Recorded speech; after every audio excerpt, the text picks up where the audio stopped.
Baik kawan-kawan semuanya, ketemu lagi dengan saya Gimin Admin. Oke, di podcast kita sudah masuk ke edisi ketiga ya kawan-kawan sekarang. Sebelumnya mudah-mudahan nanti kawan-kawan semuanya dimanapun berada selalu dalam keadaan sehat ya. Dan untuk podcast ketiga kali ini ada beberapa tema yang akan disampaikan. Yang paling penting adalah tentu saja nanti sesuai dengan yang sudah disampaikan di media sosial bahwa podcast edisi ketiga ini Mas Ali akan menjawab pertanyaan-pertanyaan yang masuk melalui Facebook gitu ya. Wih, Mas Alinya belum hadir ternyata. Mas Ali, silakan Mas. Udah ditunggu kawan-kawan ini Mas. Oke. Ini dia. Teknik muncul katanya biar ada variasi katanya. Mas Ali, headsetnya dipakai dulu Mas. Oh iya, lupa. Oke. Sekarang sudah tidak pakai lagi headset merah muda yang unyu-unyu itu ya. Biar lebih berwibawa sekarang. Sehat Mas Ali? Alhamdulillah sehat. Oke, Mas Ali, seperti yang sudah disampaikan nih sebelum-sebelumnya udah rame juga di media sosial bahwa ternyata banyak sekali kawan-kawan yang menantikan podcast edisi ketiga ini. Karena Mas Ali sudah membuka ruang pertanyaan di media sosial, terutama di Facebook. Dan saat ini di podcast yang ketiga ini, edisi ketiga, Mas Ali akan menjawab ya Mas ya? Ya, kita usahakan itu. Iya, kita upayakan juga semua pertanyaan nanti bisa terjawab biar kawan-kawan nanti puas semua. Walaupun kita di sini bukan alat pemuas ya Mas. Ya. Kita bukan vibrator. Kacau ini. Waduh, iya ding bukan. Vibrator itu alat pemuas ya Mas ya? Untuk ngitung-ngitung itulah. Oh iya betul Mas. Untuk ngitung-ngitung ya vibrator namanya ya. 3 kali 3 ya vibrator. Iya. Boleh lah terserah. Mas, kita langsung aja deh ke pertanyaan pertama ya. Siap. Biar durasinya bisa lebih padat nanti. Oke. Saya sebutkan namanya aja Mas, siapa yang nanya ya. Ya. Biar lebih asik juga. Betul. Ini yang pertama dari Sudra Kertajaya. Nah, pertanyaannya menarik nih. Mengapa kalau manusia bermaksiat dihukumi langsung neraka? Tapi kalau berbuat baik dihukumi semoga amalnya diterima oleh Tuhan. Parah ini. Ya, gimana Mas Ali? Kalau mau jawaban paling akurat ya tanya sama Tuhan langsung ya. Kalau mau jawaban lebih akurat, ya, segera temui aja gitu. Iya, silakan tanya langsung dengan Tuhan. Tapi kalau kita kan cuman upaya meraba-raba ya. Jadi gini, kita nggak ngomong neraka dan surga dulu. Oke. Kita ngomong yang ada di dunia dulu. Kalau kebaikan kan seringnya kayak ditunda ya. Ya, sebenarnya kebaikan lebih seringnya gini. Kalau kita berbuat buruk, karmanya seolah-olah lebih cepat dibandingkan kalau kita berbuat baik. Kan kadang kayak gitu ya, yang sering kita rasain ya. Kalau berbuat kebaikan itu seperti kayak ditunda. Kalau berbuat keburukan itu lebih cepat baliknya. Kenapa seperti itu? Biar kita punya semacam tabungan. Oh. Sehingga kayak ngumpulin poin dulu. Nah, Tuhan kan tahu kapan kita butuhnya. Nah, kalau yang dimaksud pertanyaan ini kan kalau kita berbuat jahat langsung neraka, ancamannya. Sementara kita berbuat baik, semoga diterima amalnya. Semoga diterima. Masih ada semoga diterima. Iya, karena kan sejatinya kita itu salah terus. Oh, sejatinya manusia itu salah terus. Iya, semuanya kita berbuat baik ya. Kan kita nggak betul-betul tulus. Kita punya modus pahala, kita punya modus surga. Oke. Nah, bagaimana mau diterima Tuhan kalau mau betul-betul dihitung? Iya. Kan itu bukan keikhlasan. Nah, berarti kan nggak dihitung sebagai kebaikan karena bukan keikhlasan kan? Makanya kalau memang betul-betul kita ngajak perhitungan, kita cuma punya nilai bangkrut, nggak cukup. Makanya yang memasukkan, seandainya kita masuk surga, ya betul-betul kasih sayang Tuhan, rahmat Tuhan, ridho Tuhan. Soalnya kalau betulan dihitung nggak cukup kita masuk ke sana. Dengan kata lain seperti itu. Hanya kasih sayang Tuhan yang membuat kita damai ya. Ya damai di sini, damai di sana. Surga itu kan kayak kelanjutan yang di sini ya. Surga di hati, surga di bumi, surga di kelak nanti. Sebenarnya paralel itu. Paralel. Iya. Makanya segala yang akan kita lakukan itu cek niat dulu Mas ya. Cek niat, cek kesadaran. Nomor 1 sadar dulu baru niatnya baik. Iya. Oke. Mantap. Mas Sudra Kertajaya udah terjawab ya? Cukup ya Mas ya? Iya. Oke. Semoga puas Mas, semoga puas. Kalau tidak puas cari kepuasan di luar. Oke, yang kedua nih. Ini dari Mas Karisem. Saya ngakak dulu gak apa-apa ini. Apakah cewek kalau lagi ngambek terus ditampo duit segepok langsung reda ngambeknya Mas? Parah. Ya ini kan fenomena ya. Cewek di surga aja masih banyak mau kan? Cewek di surga aja masih banyak mau itu. Iya udah dikasih sisi surga masih tetap belum puas. Ya. Yang dilarang aja dipengenin Ibu Hawa kan? Betul. Ya nggak bisa juga sih kalau perempuan cuma dikasih duit selesai, enggak juga, iya. Mereka banyak juga bukti juga butuh kasih sayang juga kan. Hal itu satu set. Kasih sayang, perhatian, uang, kesetiaan, kepastian. Nggak cukup cuman uang. Uang saja di zaman sekarang nggak cukup, sama dengan kasih sayang saja di zaman sekarang nggak cukup. Itu udah satu paket. Pokoknya semua harus dikuasai perempuan. Tuh. Cowok juga sama aja ya. Banyak kok sekarang cowok yang dirusak cewek. Banyak. Cowok itu dijaga bukan dirusak. Iya. Cowok yang lebih minta perhatian lebih dari cewek juga banyak. Oh iya. Sekarang ini udah nggak ada beda cowok cewek kan. Kesetaraan. Termasuk kesetaraan rewel. Cowok rewel banyak ya. Banyak, manja juga banyak. Iya. Bahkan lebih manja dari cewek kadang. Cowok lebih manja dibandingkan cewek. Oh gitu Mas? Iya. Cewek nggak ada yang minta nen. Mana ada coba? Cewek minta nen ke cowok ada. Serius? Podcast masih. Ya kan kita ngomong apa adanya. Iya, kan. Ngomong apa adanya Mas, biar puas Mas. Biar cewek juga merasa terbela kan. Iya, tuh. Kata siapa yang manja itu cuma cewek. Buktinya cowok lebih manja. Iya, tapi cewek minta yang lain. Iya, tapi kan nggak semanja cowok kan. Iya sih. Cowok lebih sering jadi bocil kan. Iya. Cowok itu anak alamiah sih. Anak bayi yang terjebak di tubuh dewasa itu cowok. Makanya ada hal-hal yang dilakukan bayi walaupun dia udah gede. Iya, bertahan terus. Cuma kan bedanya kan kalau kecil kan ASI. Kalau gede ASU. Air susu uti.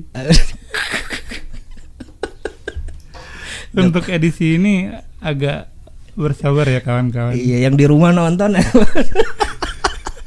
Kok kira gak apa-apa lah. Udah ini gak ada editan masalahnya. Ya, edisi intermezzo, kita belum punya editor. Iya, siap lah. Gak apa-apa lah. Seadanya mohon dimaklumi. Ya. Ini kayaknya pertanyaan berikutnya Mas. Cukup ya masalah tadi ya, ASI dan ASU. Iya. Kita kan cuma mengimbangi. Pertanyaannya gitu ya gitu jawabannya ya Mas ya. Pokoknya tergantung pertanyaannya. Jangan salahkan kami. Kami hanya mencoba untuk memuaskan walaupun bukan alat pemuas. Ini berikutnya dari Via Valen. Bane Valen Mas, Bane Valen. Cowok cewek ya ini ya? Mas Mbak Bane Valen. Itu biasanya Om Bams itu panggilannya. Oh, Om Bams ini panggilannya. Bamsat. Bamsat. Kenapa populasi jomblo di Indonesia lebih banyak daripada yang menikah? Terima kasih ya, guset pertanyaannya. Kayak WTD banget, wajah tanpa dosa. Itu dia nggak betul-betul berdasarkan riset. Yang dia alami sendiri. Iya. Dia itu menyuarakan kepedihan hatinya. Jadi bukan berdasarkan data yang akurat. Cuman karena dia lagi jomblo. Iya. Terus dia menyimpulkan bahwa lebih banyak jomblo dibandingkan yang menikah. Padahal enggak ya. Padahal enggak. Nah, makanya ini sesuai dengan kaos ini Mas. Iya. Perasaan kamu adalah deritamu. Nah bagi kan? Om Bams ini tadi, jomblomu adalah deritamu. Mau saya lebih haluskan nggak Mas? Tuna asmara deh Mas, jangan jomblo. Iya. Buat Om Bam ya ini ya, panggilannya ternyata Om Bam. Intinya jangan menggeneralisir untuk dia. Iya, siap. Dianya aja ya Mas ya. Iya. Mudah-mudahan puas ya Mas Bane Valen atau Om Bam. Berikutnya ini agak panjang nih Mas nih. Dari Mbak Dini Muyasaroh. Nah, ini masih ada kaitannya sama podcast yang kemarin, Mas. Ya. Jadi misal kita ketemu sama orang lain yang memang belum selesai hatinya atau bahkan teman dekat, sikap kita mesti bagaimana? Betul, seperti yang diutarakan jenengan. Kalau seseorang yang memiliki lubang hati atau hati yang belum selesai, itu kan efeknya misal usil, bisa jadi teman yang sudah tenang jadi ikutan terbuka lubang hatinya. Jadinya semacam gesekan ya, WK. Ada WK-nya, Mas. Menurut jenengan gimana, Mas? Nah, lalu cara yang bijak untuk mensikapinya katanya. Kan gini ya, ada hal yang paling mudah terhadap yang tidak bisa kita rubah. Kan merubah persepsi kita nih. Dalam artian kita ya terima keadaan dia yang nggak selesai itu. Kalau kita masih terus terganggu, ya berpisahlah. Oke. Jangan berteman dengan dia. Kalau kita udah nggak kuat loh atas gangguannya. Karena kan ngapain juga bertahan gitu loh. Iya, daripada jadi racun dia ya. Iya, toksik kan akhirnya. Toksik akhirnya. Iya. Mendingan menyingkir aja dari pertemanan. Betul. Cari circle yang lain lah. Iya. Sama dengan racun. Iya. Intinya gitu ya, Mas, jawabannya ya. Iya. Oke, seperti itu ya, Mbak Dini Muyasaroh ya. Mudah-mudahan puas ya Mbak Dini ya. Ini ada lagi selanjutnya pertanyaan dari Mas Ari Triwinarto. Mengapa? Satu, katanya, standar hidup sukses di Indonesia itu PNS dan berseragam. Lalu pertanyaan yang kedua, bagaimana mengatasi image tersebut sejak dini, Mas? Kalau yang pertanyaan pertama itu sama dengan Mas Bani Valen. Itu nggak betul-betul berdasarkan riset dan data. Itu kegelisahan Mas Ari sendiri. Oh gitu. Jadi nggak ada standar hidup sukses di Indonesia berdasarkan PNS atau uniform. Enggak, gitu itu sangkaan dia. Oke. Meskipun memang ada fenomena itu di masyarakat, tapi kan seberapa persen kan kita nggak tahu ya. Nah, kalau di beberapa wilayah, entah desa, entah satu perkampungan atau satu wilayah dengan seperti itu, kan kita kan memang lama dijajah ya. Jajah itu kan ada tuan budak, ada sistem tuan budak. Nah, di zaman dulu kan kita melihat orang-orang sebelum jajah kerajaan ya, kan sama itu, punggawa keraton atau perlente kolonial itu kan dianggap lebih terhormat. Nah, pandangan yang seperti itu dipelihara di beberapa wilayah, kayak gitu ya. Memang banyak fenomena itu kita akuin memang ada, tapi kan untuk disebut standar hidup sukses di Indonesia kalau sekarang kan mulai bergeser. Nggak semuanya harus kagum dengan PNS kalau sekarang. Iya. Karena ada banyak kerjaan yang duitnya lebih. Iya, penghasilannya lebih besar dari PNS. Iya, belum lagi kesejahteraan dan capaian kemampuan belinya. Kalau di beberapa wilayah mungkin ada. Seperti itulah. Seperti itu ya. Yang kedua, Mas, bagaimana mengatasi image tersebut sejak dini, Mas? Ya jangan norak, jangan gampang kagum. Itu kan cuma sangkaan kembali lagi ya. Iya. Hari ini banyak tema sangkaan, prasangka. Iya, cuma sangkaan mereka yang diderita itu aja, kan kita nggak ngalamin itu. Jadi ya bagi yang ngalami itu ya diteruskan aja sangkaannya. Selama dia masih kejebak sangkaan bahwa berseragam PNS itu hidupnya lebih sejahtera, ya dia akan terjebak itu. Padahal kan yang terjadi sebenarnya lebih mudah ngutang, bukan lebih mudah lain-lainnya. Iya, balik ke sini nih. Prasangkamu adalah deritamu nih. Yang mau pesan kaosnya masih bisa nih. Iya, masih. Gimin admin siap menerima pesanan kaosnya. Oke, lanjut, Mas. Ini biar waktunya lebih padat karena pertanyaannya lumayan banyak nih. Dari siapa nih? Mas Semprul namanya, Mas Semprul. Mas Ali, percaya nggak sama sakit karena kiriman? Bagaimana sikap kita kalau di keluarga kita ada indikasi yang terkena seperti itu, Mas? Ya, kiriman itu kan ada dua ya. Bisa kan intinya gaib ya. Nah, bisa yang jadi kambing hitam itu ya jin, setan, santet, sejenis itu. Bisa juga bakteri atau virus. Itu juga dari luar. Iya. kiriman juga kan. Iya betul. Kiriman kan belum tentu pelakunya orang, bisa juga alam kan. Kan hidup ini kan banyak pemainnya. Ada manusia, ada jin, ada malaikat, dan ada alam juga. Semua bisa mengirim. Setan bisa mengirim beserta golongannya. Manusia bisa mengirim. Terus alam juga bisa. Misalkan dengan cara hidup yang kotor, atau kita berada di lingkungan yang nggak higienis. Nah, kan kalau dulu kan orang kan taunya jin itu untuk menjelaskan hal yang gaib. Padahal dalam jin itu bisa jadi bakteri atau virus. Itu ya bahasa istilah kalau zaman dulu ya jin. Karena gaib. Dan jahat kan jin itu. Iya. Jadi kalau dulu kan orang nggak tahu bakteri atau virus. Nah, disebutnya jin aja gitu ya. Iya. Nah, berkembangnya zaman itu bisa diurai. Iya, seiring perkembangan penelitian akhirnya iya, jin yang mana dulu kan kayak gitu. Jin kan banyak namanya. Kalau jin terbaru ini kan COVID itu. Itu bagian dari kiriman. Dari jin. Ya entah itu kiriman atau enggak kan kita belum tahu ya. Iya. Oke dah. Masih misterius itu ya Mas ya. Ya kita belum tahu. Gitu Mas Semprul ya, mudah-mudahan puas Mas Semprul. Terus kalau terus bagaimana sikap kita Mas ketika ada indikasi kepada kita yang memang kelihatannya terkena penyakit kiriman itu? Ya gitu. Dicari dulu klasifikasinya yang mana. Kalau dia dari bakteri atau virus, berarti cara-cara medis.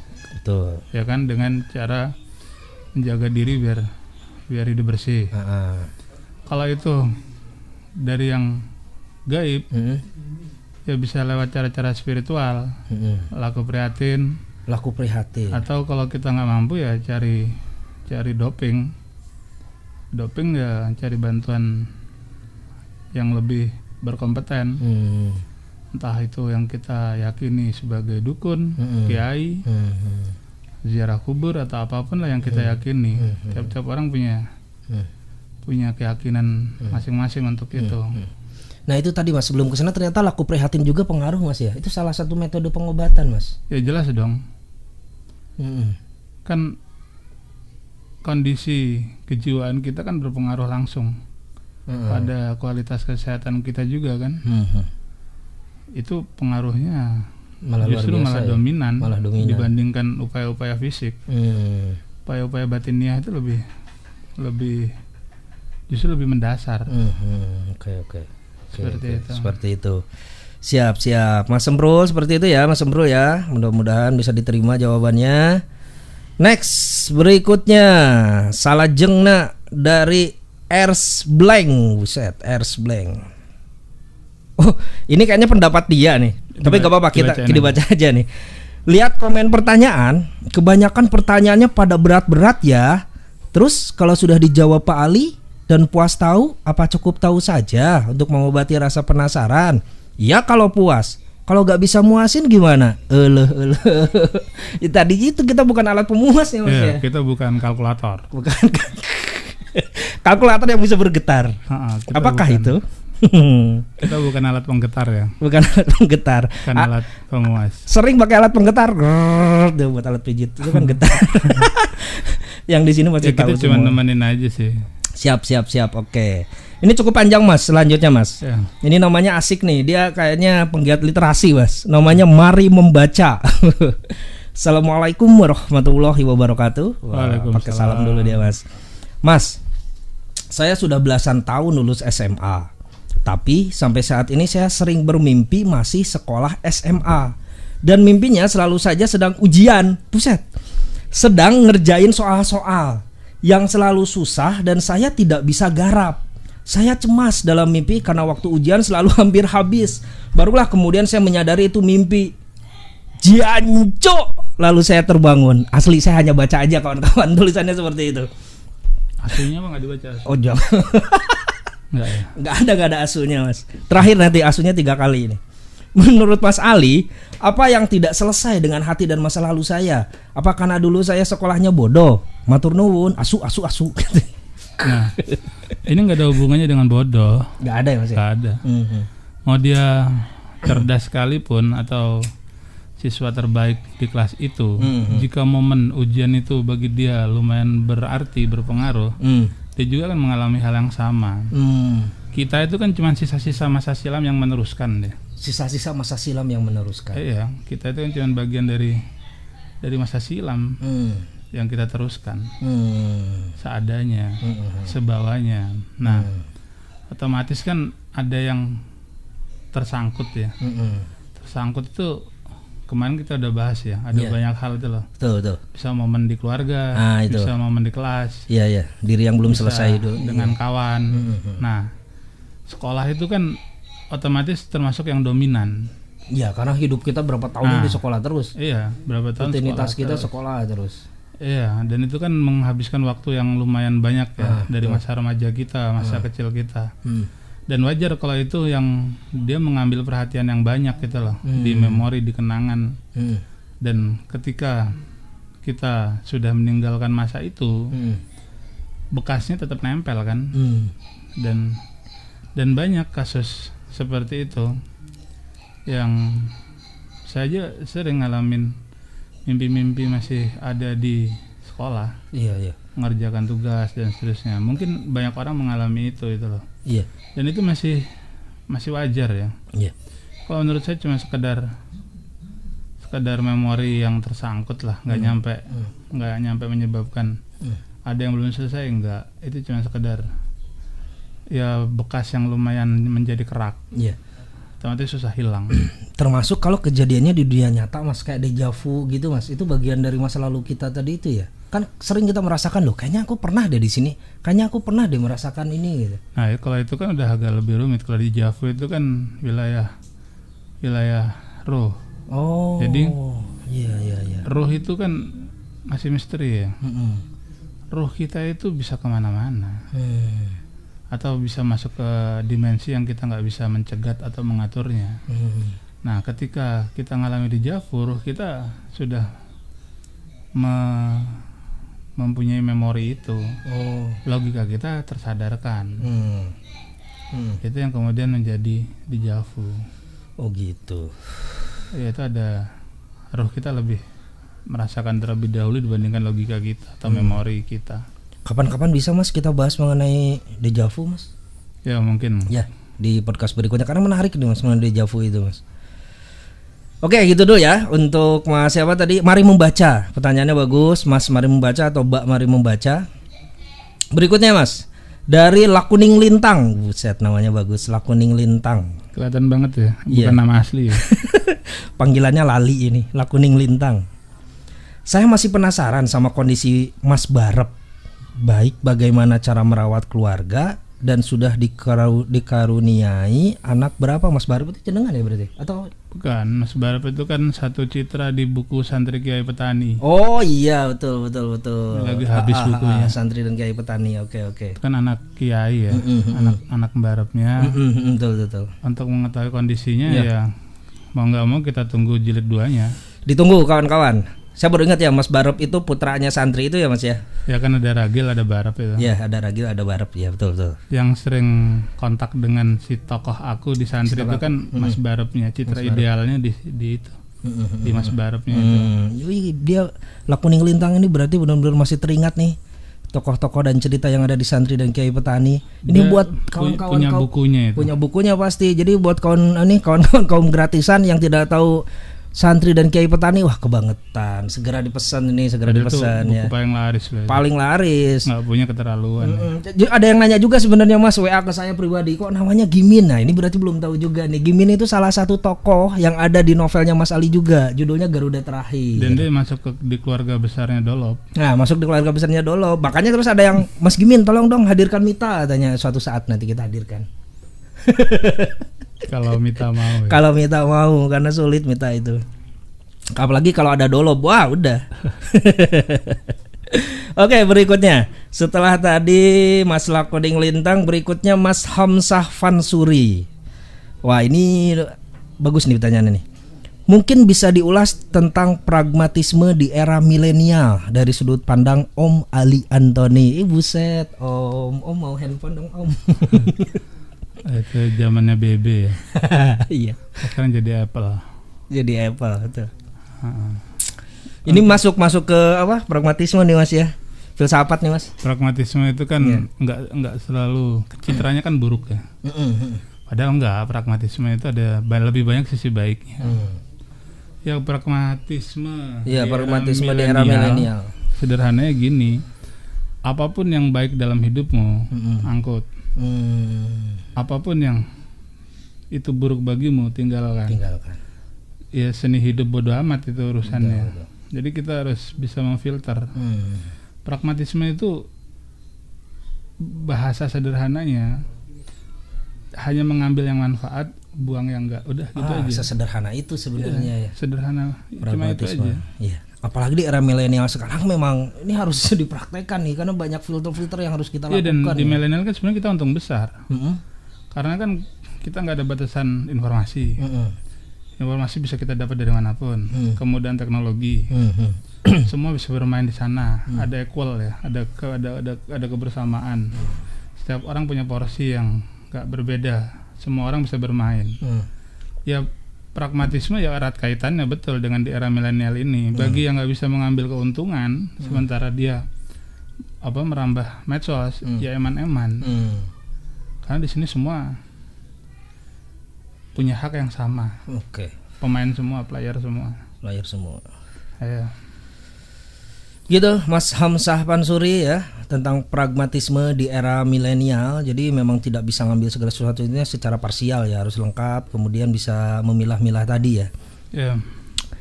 Next, berikutnya. Ini udah berapa menit nih kita nih? Gak apa-apa ya Mas ya? Masih 25 menit kata Mas. Masih 25 menit. Oke, jadi biar semuanya bisa terpuaskan. Berikutnya dari Mas Nakatama. Oke. Pripun menyikapi konsumen yang pas belanja uangnya kurang terus jadi hutang. Esok atau lusa belanja lagi entah lupa atau ngelupa kurangnya. Gak dikasih. Mau ngingetin gak enak. Kadang malah sewot. Tapi terus-terusan seperti itu gimana coba? Beri saya bekal Mas agar bagaimana caranya ikhlas benar-benar dan selesai katanya. Kayaknya penjual dia ya Mas ya? Ya, satu garis dan kita. Satu barisan. Tukang dodolan. Bakul. Kalau itu untuk kasusnya online nggak usah diladeni. Kalau untuk di nomor saya tahu kan nama mereka apa? Yang menjengkelkan itu. Saya tahu kawan-kawan yang sering menjengkelkan Mas Ali itu nama di handphonenya. Janganlah. Nggak apa-apa. Nggak apa-apa. Yang jelas ada ASU1, ASU2, ASU3 itu banyak banget bejibun. Begitu dia yang muncul, apapun yang dia omongkan, entah itu dia memesan, dia nanya, udah skip. Lewatin. Kawan-kawan hati-hati. Nomornya disimpan Mas Ali dengan nama ASU tadi karena banyak saya pernah ngecek.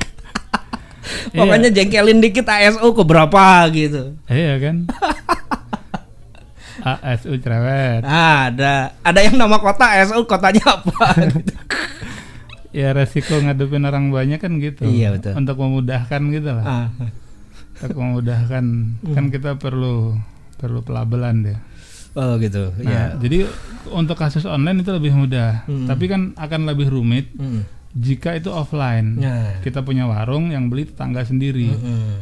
Ya kalau kayak gitu ada dua. Ngomong baik-baik atau udah terima aja nasib. Iya betul. Itu derita lo. Ya kalau mau selesai gitu di antara dua itu ya akhirnya ya. Iya. Ya kalau nggak mau ini harus berani gitu ditanya aja. Iya. Sewot ya jadi resiko akhirnya. Iya, nggak berani ya. Tanggung sendiri sewotnya. Tuh. Gitu ya, Mas Nakatama. Oh, ini turunan Jepang kayaknya nih. Berikutnya Nur Solihin. Nah, ini yang saya sampaikan tadi ini, Mas. Undang Mita Min katanya. Itu tadi sudah disampaikan ya. Kalau Mbak Mitanya mau ya kita undang, tapi sulit orangnya. Asli Mbak Mita tuh. Dolob aja sampai berdarah-darah. Iya, ada dan tiada kan sama aja Mita aja. Tapi ada yang nanya juga nih Mas, Dunia Mita edisi kedua Mas, Dunia Mita sequelnya Mas. Moga-moga kalau nanti ada titik sambungnya bisa lanjut ya. Karena menarik Mas, sebenarnya masih nanggung sih ceritanya, masih ada yang bisa diselesaikan. Kita kan punya dua PR ya, Dunia Mita 2 dengan Santri Petani 2 dan dua-duanya sama-sama berat. Dia kita tunggu aja. Oke, tunggu ya kawan-kawan ya. Santri dan Kiai Petani 2 atau Dunia Mita 2. Berikutnya Heru apa nih? Heru Auflaquera. Buset namanya. Ini jelas sama ini. Ini nama medsos ini. Ini tentang hakikat keberkahan dalam hidup, mencakup apa saja itu. Kalau ngomong keberkahan ya jelas semua ya. Semua ya. Ya. Berkah itu bisa keluarga, bisa diri sendiri. Bisa untuk satu desa, satu negara. Ya mencakup segalanya. Tinggal kita mintakan aja dan semoga kita dalam keberkahan. Iya, selalu dalam keberkahan pastinya. Ya, nggak kalau cuma dapat dikit ya agak susah juga. Cuma berkah untuk kita, untuk keluarga enggak gimana coba? Iya. Kalau mending keluarga aja, kan kita masuk di dalamnya. Betul. Atau satu negara. Otomatis kita dan keluarga kan masuk juga. Kalau ngomong skup luas loh ya. Iya, negara. Iya. Makanya kalau di dalam Islam kan mendoakan saudara sama muslim. Nah, tuh. Ya biar kena semua kan. Biar kena semua. Iya, Biar kena keberkahannya itu ya. Iya. Oke, siap. Itu dari Mas Heru tadi ya. Aduh, nama panjangnya agak sulit ini. Berikutnya dari dunia persilatan ini Mas. Namanya Mandala. Buset, Mandala. Cara cepat move on pripun Gus, baik ke mantan pacar, istri orang, mantan bojo. Woi, ke mantan bojo juga ini. Kita nggak tahu ya statusnya apa ya. Iya. Tapi move on itu gampang kok. Selama kita nggak pernah kelon, kita mudah move on. Buset. Serius? Iya. Kalau udah kadung kelon, itu susah move on. Susah. Bagi kalian yang susah move on, jangan-jangan kalian udah kadung kelon. Itu rumus itu. Apa Mas? Apa? Ada lagu bahasa Jawanya itu? Kadung jeru. Kadung jeru. Kadung jeru. Oh gitu ya. Ingat kawan-kawan kalau gak bisa move on. Kadung jeru angel metu. Maksudnya angel metu itu angel move on. Oh gitu. Susah kabur dari dia gitu loh. Ginilah kawan-kawan. Selama ini rumus ya. Iya. Teman-teman jomblo bisa dicatat ya. Tuna asmara. Selama kalian nggak kelon, kalian pasti akan mudah move on. Itu rumus itu. Kawan-kawan dengerin nih.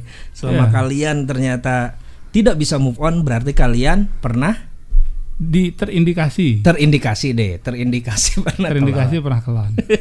Ini operator ketawa-ketawa karena dia termasuk salah satu yang lama banget jomblo.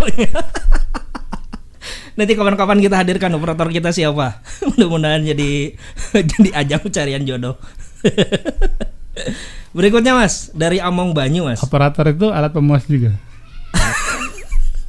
Namanya mendekati juga ya, termasuk barisan itu Mas. Dia satu circle dengan yang getar-getar tadi. Kalkulator, operator, vibrator. Rektor. Iya dong, pemuas mahasiswa. Iya harusnya kan? Iya dong. Perek itu. Sampai ke sana Mas. Pembantu rektor. Oh iya. Aduh, aku benci pikiranku. Next Mas. Pikirannya traveling. Dari Among Banyu Mas. Ya. Kaum gratisan kayak saya agak berani nanya, katanya. Wah baper makanya Mas. Ya, jangan jadi kaum gratisan Mas. Di era milenial ini kan kita butuh orang-orang yang tahu diri seperti itu. Tuh. Lumayan lah skip. Tapi kaum gratisan itu ada yang aneh Mas.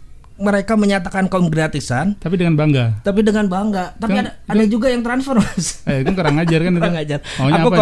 Kaum gratisan transfer buat beli kopi pada saat podcast katanya. Asli itu.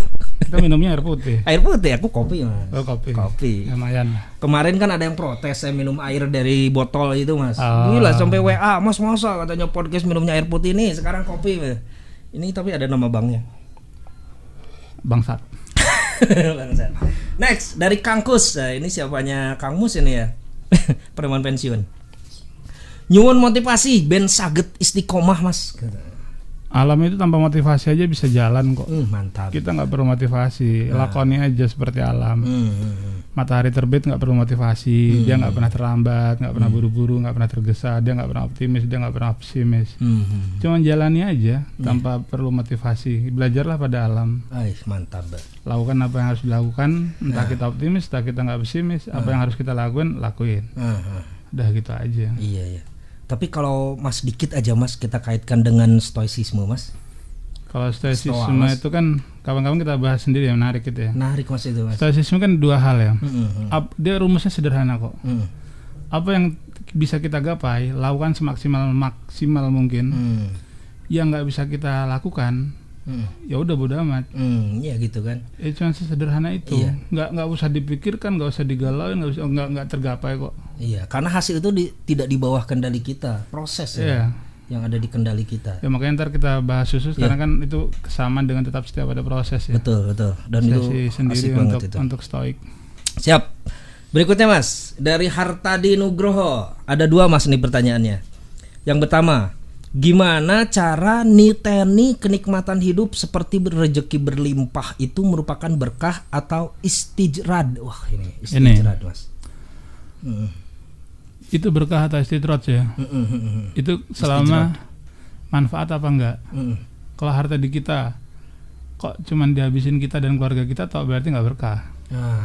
Atau cuman rezeki biasa lah. Itu juga belum tentu buruk loh ya. Belum tentu buruk.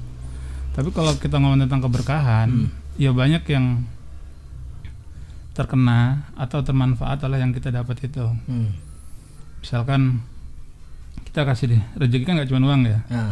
Kita dikasih rezeki tubuh sehat. Dengan tubuh sehat kita sering silaturahmi, sering bantu kanan kiri, dan kita punya semacam bakti sosial atau apalah ke masyarakat atau ke teman kayak gitu. Nilai-nilai tentang tubuh kita, ya itu berarti berkah. Kalau kita punya uang lebih, kita sering sedekah, kita sering amal soleh. Nah, keberkahan di sana. Semakin banyak manfaat yang ada pada kesehatan kita, harta kita, ya itu berarti keberkahan itu makin luas. Tapi kalau cuman kita dan keluarga kita tok, ya eman-eman. Karena yang manfaatkan kan nggak banyak.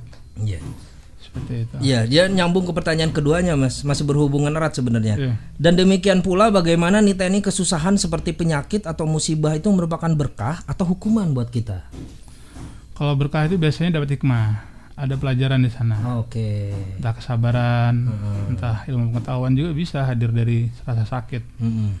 Nah kalau hukuman yang nggak menjadikan kita belajar apapun, jadi yang ada cuma rasa sakit, rasa derita, pedih, muak dan, akhirnya ya. Dan kita nggak belajar apapun dari situ.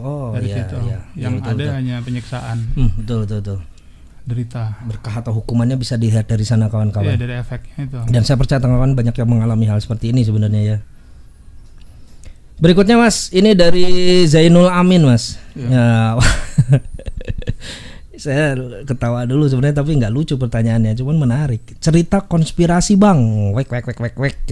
Apa tujuan akhir segelintir orang sampai sebegitunya bikin rencana ratusan tahun perang-perangan dan lain-lain? Itu kan dia di posisi dia percaya konspirasi. Itu dia. Padahal konspirasi kan belum tentu ada. Bisa jadi konspirasi itu bagian dari konspirasi sendiri.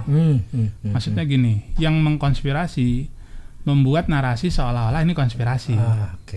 Piejal itu. Konspirasi tingkat 2 kan berarti? Iya, konspirasi dalam konspirasi. Konspira vibrator. Kan masalah konspirasi kan kita mau berangkat dari kasus apa misalkan.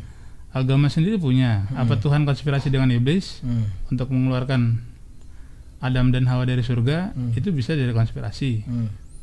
Kan seperti itu. Dalam teks-teks agama ada banyak permisalan-permisalan ya. Sebenarnya ada apa Tuhan dan iblis sebenarnya kan? Mereka itu partner atau ada hal lain. Kan selama ini kita menganggapnya kayak versus ya. Iya. Kalau ternyata partner gimana? Iya, betul. Nah, sama dengan malaikat dan iblis. Mereka itu versus atau partner. Nah, terus belum lagi konspirasi dalam hati ya. Iya. Kebaikan, kejahatan. Padahal nggak melulu tentang kebaikan dan kejahatan aja. Ada cinta di tengah-tengahnya. Ada cinta di tengah-tengahnya. Iya. Nah, cintanya di tengah-tengah ya. Jadi kalau konspirasi ini kan bagi pelakunya ini tergapai. Bagi kita kan enggak. Jadi kalau kita masuk ke pragmatisme untuk menyikapi konspirasi, kita tetap harus melakukan bodo amat. Namanya tentang virus ya. Virus COVID ini kan bisa konspirasi, bisa murni, bisa memang gejala virus. secara medis itu ya, ya versi WHO dan badan-badan resmi lainnya atau konspirasi. Nah, untuk menyikapi ini kan kita nggak ada di wilayah yang mampu mencari tahu posisinya yang asli, ya kan? Jadi apa yang harus kita lakukan? Ya apapun yang bisa kamu lakukan, seumpamanya menganggap bahwa masker itu baik, pakailah masker. Kan semua ada resikonya ya. Terus seandainya mau berkerumun, ya silahkan berkerumun. Percaya nggak percaya, semua ada harganya. Kan nggak gitu, karena kita nggak pernah betul-betul tahu. Nah itu dia, kita belum benar belum atau memang dan sengaja dibikin nggak akan pernah tahu. Oh, dan sengaja dibikin nggak pernah kan tahu. Untuk memelihara kepentingan publik atau massa, jangan pernah tahu 100%.